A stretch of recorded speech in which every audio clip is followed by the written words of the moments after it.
জাতির মাসে কাছে কি করিয়া লাগছে তারা করে নবুয়তের যে কাজ। বাবাজি বললেন এখানে কোনো ছোট বড় নাই, ঠিক আছে নাই তো, আমিও তো বলি নাই, কারণ নবুয়ত যা বেলায়েত তারি,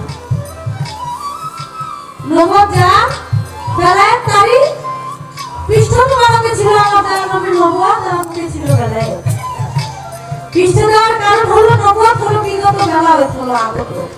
সামনে পিছনে নবুয়ত চলে গেছে, সামনে হলো বেলায়েত, এর জন্য এটা বুকে ছিল। এখন হেরা পর্বত গুহায় সাধনা করেছিলেন, যেখানে সূরা আলাকের 5টি আয়াত নাযিল করেছেন আল্লাহ। আবার নবীর উপরে কোরআন শরীফ 30 পারা যে কোরআন, সে কোরআন নাযিল করেছেন। আল্লাহ বলেন এই কোরআন যদি আমি পাহাড়ে রাখতাম, পাহাড় বলে যাইত, সাগরে রাখলে সাগর শুকিয়ে যাবে। সেই কোরআন আমার নবীর উপরে, নবী করিম হযরত মুহাম্মদ সাল্লাল্লাহু আলাইহি ওয়াসাল্লামের উপরে তিনি নাযিল করেছেন। এই যে কোরআন পেয়েছি আমরা, কোরআনের মধ্যে সূরা পেয়েছি, নামাজ আমরা শিখেছি, কোরআনের সূরা পড়ে কিভাবে নামাজ পড়তে হবে সবকিছু কোরআনের মধ্যে আছে। এটা কি নবুয়তের কোনো অংশ নয়? অবশ্যই অংশ। যেখানে নবুয়ত আছে সেখানে বেলায়েত আছে। সেখানে আল্লাহ নবী সাধনা করেছিলেন, 15 বছর সাধনা করার পর সূরা আলাকের 5টি আয়াত সেখানে নাযিল হয়েছে, কোরআন নাযিল করেছিলেন। সেখানে কি সেখানে আমার কাছে প্রশ্ন রেখেছিলেন, সেখানে কেউ সাধনা করে নাকি নবুয়তের সাধনা নাকি বেলায়েতের সাধনা? নবুয়ত বেলায়েত দুইটাই যায় রহিয়া। সাধনা করছিল দয়ার নবী হেরা পর্বতে বসিয়া, তাই তো আল্লাহ খুশি হয়ে কোরআন নাযিল করেছিল আমার নবীর উপরে, যে কোরআন দিয়ে এখন মানুষ শিক্ষা গ্রহণ করে। কথা বলে আমার কাছে, কথা বলবো না, আস্তে ধীরে করব ঘোষণা। একদিন আমার দয়াল নবী কিতাব পড়িল, মসজিদে নববীর মধ্যে দয়াল নবী বসিয়া রহিল। জিবরাইল আসে নবীর বাড়ি, আমি সবারে দেখাইয়া আইসা বলে দয়াল নবী ঘরে আছেন কিনা, বলেন না খুলিয়া।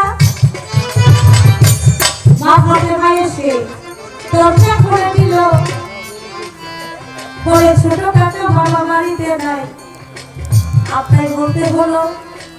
কথা শুনে জিবরাইলের মুখখানা কেন কালো হয়ে আস্তে আস্তে চলিল ধে মসজিদে নববীর কাছে যখন যায় জিবরাইল, তাই দয়াল নবীর মুখখানা দেখে বুঝতে পারলো ভাই। জিবরাইলকে ডাকে দিয়া আমার দয়াল নবী কয়, শোনো শোনো জিবরাইল, বলি তার বিষয়। প্রতিদিন আসো আমার কাছে হাসি খুশি মুখখানা নিয়া, আজকে এমন কি হইল যার জন্য তোমার মুখখানা কালো হয়ে গেল? জিবরাইল কয় আপনার কাছে আমি দিব বিচার দিয়া। মাথাতে আজকে আমার লজ্জা দিয়েছে ছোট কাকা কইয়া, কেন কইল ছোট কাকা? আমি বিচার দিলাম আপনার অনাধারে, আপনি বিচার করবেন না ফাতেমা, আমি বলি আপনার ধারে।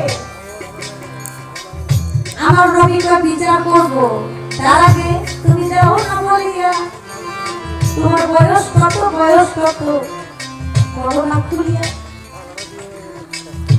পরে নবী বয়স আমি বলতে পারবো না, তবে একটা অনুমান চাই দিয়া। আমাকে যখন সৃষ্টি করেছেন আমার পেশাই কিবরিয়া, আমি সৃষ্টি হয়ে আকাশের পরে গো 5টা তারা দেখছি আমি, তাই জ্বলজ্বল করেছিল তারা। এইখানে 70,000 বছর জ্বলতেছিল আপনার লড়াই, আবার সেই তারা নিভে গেছে। 70,000 বছর নিবন্ত অবস্থায় ছিল। আমি আপনার কইয়া এইভাবে জ্বলতে আমি ৭২,০০০ বার দেখেছি।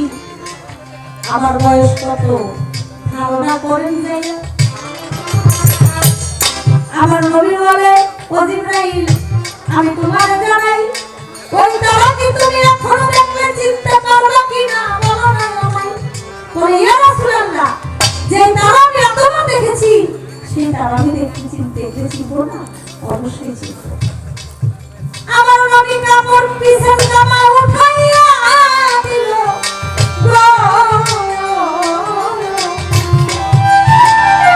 জিবরাইলকে দেখিবার লাগিয়া, জিবরাইল নবুয়তের মধ্যে দেখলো তাকাইয়া, দেখে সৃষ্টি হয়ে যে কাজটা তারা জ্বলতেছিল আকাশের উপরে, সেই তাই নবী কৃষ্ণের মধ্যে উঠলো চিৎকার করে, ইয়া রাসূলুল্লাহ, আমি আপনারে জানাই, আমি সৃষ্টি হইয়া এই তারা দেখেছিলাম আপনারে শুনে।